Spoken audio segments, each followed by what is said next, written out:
Vítám všechny u 4. dílu kurzu o buddhistické meditaci. V tomto dílu budeme pokračovat ve výkladu všímavosti k tělu.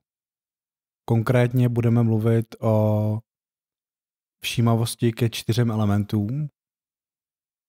Meditace na 4 elementy je velmi důležitou součástí Buddhova učení. Pro většinu meditujících je tato meditace jádrem jejich praxe všímavosti k tělu a proto se pokusíme uchopit to téma 4 elementů velmi důkladně a podrobně. Začneme tím, že uvedeme úryvek z rozpravy o 4 základech všímavosti, ve kterém Buddha popisuje meditaci na 4 elementy. A dále, ať je v nich kdekoliv nebo v jakékoliv pozici, zkoumá své tělo podle elementů takto. V tomto těle je element země, element vody, element ohně a element vzduchu. A na tomto úryvku je zásadní to, že meditaci na 4 elementy je možné praktikovat ve všech tělesných pozicích. To znamená, že meditaci na 4 elementy můžeme praktikovat nejen v meditaci v sedě, ale i v ostatních tělesných pozicích. To znamená v chůzi, v leže i ve stoje. Buddha zde také mluví o tom, že tyto 4 elementy v těle již jsou. To znamená, že tyto 4 elementy v meditaci nějakým způsobem nevytváříme. Nepředstavujeme si je. V rozpravě o 4 základech všímavosti již není žádná další zmínka o 4 elementech. 4 elementy v ní nejsou podrobně popsány. Proto teď zmíním úryvek z rozpravy s názvem Další přirovnání o sloní stopě, která je v Majjhima Nikáji zařazená pod číslem 28. V tomto úryvku Buddha podrobně mluví o elementu země. A co je element země? Element země může být vnitřní nebo vnější. A co je vnitřní element země? Je to cokoliv vnitřního, osobního, pevného a tvrdého. Například vlasy, chlupy, nehty, zuby, kůže, maso, šlachy, kosti, morek, ledviny, srdce, játra, pohrudnice, slezina, plíce, střeva, vnitřnosti, obsah žaludku či výkaly. Cokoliv je vnitřní, osobní, pevné a tvrdé. To je vnitřní element země. V tomto úryvku je dlouhý výčet tělesných částí, které jsou podle Buddhy spojeny s elementem země. Co nás ale zajímá, je to, jak element země poznáme. Zajímá nás to, jakým způsobem se element země projevuje. A Buddha říkal, že element země se projevuje jako něco, co je tvrdé nebo pevné.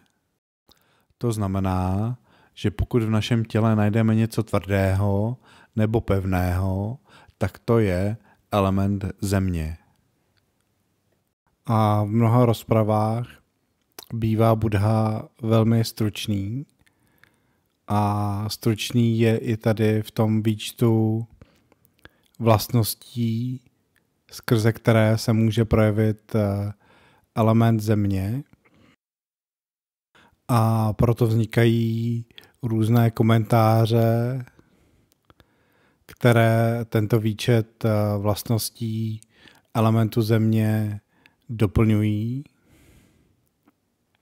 A já jsem tyto komentáře shrnul na následující stránce. Element země vnímáme jako něco, co je hrubé, pevné, tvrdé nebo tuhé. Pokud je ale něco měkké, jemné nebo poddajné, tak i to je projevem elementu země. Pouze je to projevem jeho nedostatku. A element země se projevuje i ve chvílích, kdy je naše tělo těžké nebo lehké. Určitě bychom našli i nějaké další projevy elementu země. Cílem tohoto výčtu ale není vytvořit kompletní seznam projevů elementu země. Pro meditaci postačí, když budeme mít dobrou představu o tom, co element země je a jakým způsobem se projevuje. Tak, teď jsme tedy mluvili o elementu země a podrobněji jsme ho popsali. Dalším elementům se už tak podrobně v tomto videu věnovat nebudu. To by bylo příliš zdlouhavé. Každý si ale může přečíst popis 4 elementů v českém překladu v rozpravě číslo 28 z Majjhima Nikáji a odkaz na soubor, ve kterém je tento překlad k dispozici, nechám v popisku tohoto videa. Určitě bych ale chtěl zmínit to, jakým způsobem se ostatní 3 elementy projevují. To je informace, která každému meditujícímu může být velmi užitečná. Tak o elementu země jsme už mluvili, ale ještě to zopakujeme. Element země se projevuje jako něco, co je tvrdé, měkké, těžké, lehké, nebo jako něco, co je hrubé nebo jemné. Element vody se pak projevuje jako něco, co je tekuté, lepkavé, soudržné nebo suché. Asi nejzřetelnější místo, kde můžeme v těle element vody objevit, jsou ústa. Tam vlastně tu vlhkost a tekutost můžeme vnímat kdykoliv. Suchost potom můžeme vnímat třeba v zimě, když se topí a vzduch je suchý, tak můžeme mít pocit, že máme suché rty. Element ohně se potom projevuje jako něco, co je teplé nebo chladné, horké či studené. A opět platí, že chlad je zde projevem nedostatku elementu ohně. A nakonec element vzduchu se projevuje jako nějaký pohyb, třeba když v našem těle něco vibruje, nebo když se v těle něco rozšiřuje, třeba zvedání břišní stěny je rozšiřování, anebo když se něco v těle naopak smršťuje, i jakákoliv pulzace nebo pulzování je projevem elementu vzduchu, třeba když nám buší srdce, a nakonec i jakékoliv napětí v těle je projevem elementu vzduchu. A tyto projevy 4 elementů nazýváme někdy výrazem tělesné prožitky nebo tělesné počitky nebo jednoduše počitky. A v průběhu meditace určitě nemusíme přemýšlet o tom, který element právě zakoušíme. To by nás v průběhu meditace rušilo. Celý tento popis 4 elementů je velmi teoretický. Když se ale meditaci chceme dlouhodobě věnovat, je důležité mít dobrý teoretický základ. Pak nás v meditaci jen tak něco nepřekvapí. A já teď uvedu 2 příklady, kdy tato teorie o 4 elementech může být velmi užitečná. A toto je první z nich. Jeden meditující se v průběhu meditačního kurzu setkal s touto zkušeností. Asi 2. nebo 3. týden meditačního kurzu se v průběhu meditace v sedě stalo, že levá polovina jeho těla stvrdla. Říkal, že měl pocit, že místo levé části těla měl jeden velký tvrdý kámen. Celá tato zkušenost trvala asi 15 minut. Tato zkušenost byla velmi neobvyklá a intenzivní.